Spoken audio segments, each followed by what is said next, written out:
symbole de vie, symbole de pureté. Une eau pourtant fragile, exposée à toutes sortes de pollutions, pesticides, hydrocarbures, matières plastiques. C'est moins connu, mais nos cours d'eau sont aussi pollués par des médicaments. Les produits médicamenteux sont conçus d'une certaine manière, qui sont actifs à faible dose et ils sont assez stables pour rester actifs dans notre corps.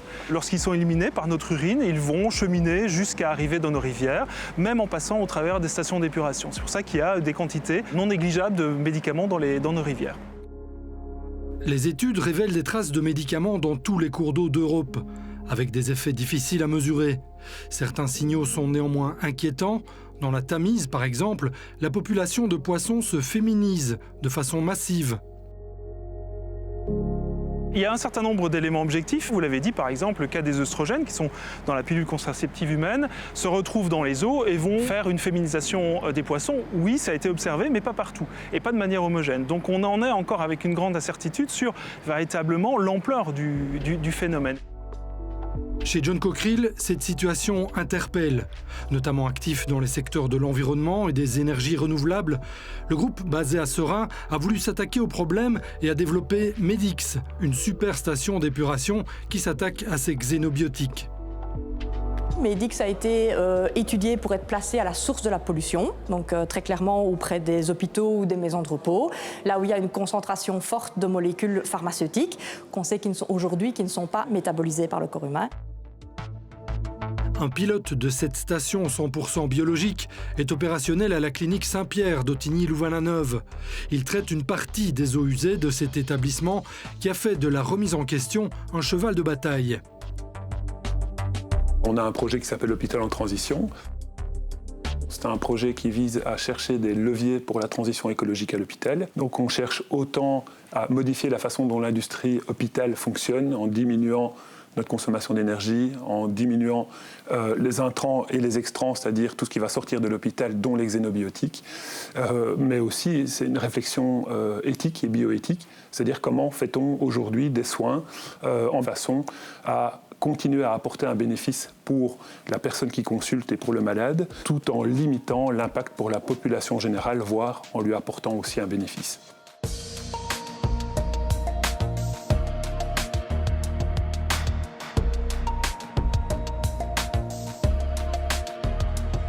Les eaux usées de l'hôpital arrivent dans cette première cuve-ci. De cette cuve, elles sont pompées vers la grande cuve que vous voyez ici. C'est une cuve de traitement biologique. On a des bactéries qui sont à la fois libres en suspension dans la cuve et également fixées sur ces fins supports synthétiques. Ce sont des supports qui sont extrêmement poreux, donc un grand nombre de bactéries peuvent venir s'installer, coloniser le support et donc dégrader la pollution qui est dans l'eau. Alors, partant de cette cuve, qui est le premier étage de traitement, on envoie ensuite les eaux dans cette seconde cuve. Et cette seconde cuve contient des membranes de filtration. On crée une petite dépression à l'intérieur de ces fibres et l'eau va simplement passer au travers et être filtrée. Donc la suite se passe ici. Nous avons deux cuves de filtration, de biofiltration. Ces cuves sont remplies de charbon actif qui vont dégrader toutes ces molécules qui restent dans les eaux. Au sortir de ces deux cuves de filtration, on a une eau qui est parfaitement traitée et qui peut donc être rejetée dans la rivière. Les résultats sont très encourageants. On remarque qu'on a une diminution de la concentration en xénobiotiques de 70 à 90% pour les molécules qui ont été testées. Et pour les premiers éléments dont on dispose sur le suivi des résistances aux antibiotiques, on remarque que la station exerce aussi une certaine efficacité. Pour la plupart des molécules, on est au-delà de 80% d'élimination. Certaines molécules, on va même jusqu'à presque 100% d'élimination. C'est le cas notamment du paracétamol ou de l'ibuprofène, qui sont deux molécules qui sont fort utilisées. Medix est une solution brevetée. Plusieurs années ont été nécessaires à son développement et à la validation des résultats. Des étapes auxquelles ont collaboré les scientifiques luxembourgeois du LIST et les liégeois du Centre de recherche et d'expertise pour l'eau, dans le cadre d'une vraie démarche d'innovation. Oui, on peut parler d'innovation parce qu'on combine des procédés de traitement connus pour un résultat supérieur. Donc on va dire on fait 1 + 1 = 3.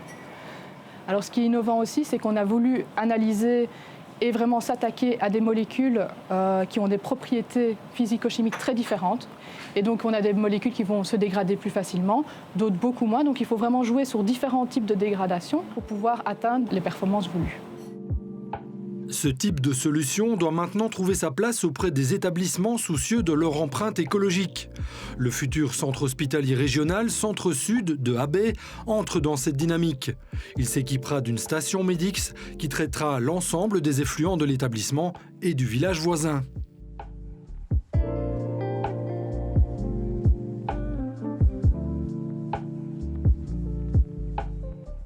Les stations d'épuration de type classique existent, mais très clairement, la volonté est d'aller plus loin, aussi dans le cadre de la réflexion globale que nous avons menée dans le projet pour bénéficier des toutes dernières technologies et aller beaucoup plus loin dans les performances environnementales de ce nouvel hôpital. En règle générale, les clients savent exactement ce qu'ils déversent.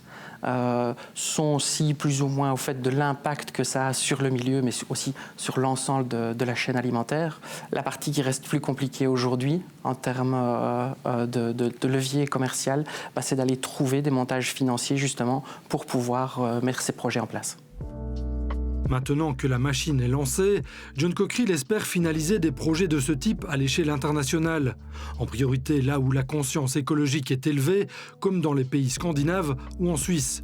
Reste que ce type de station n'incarne qu'une partie de la solution.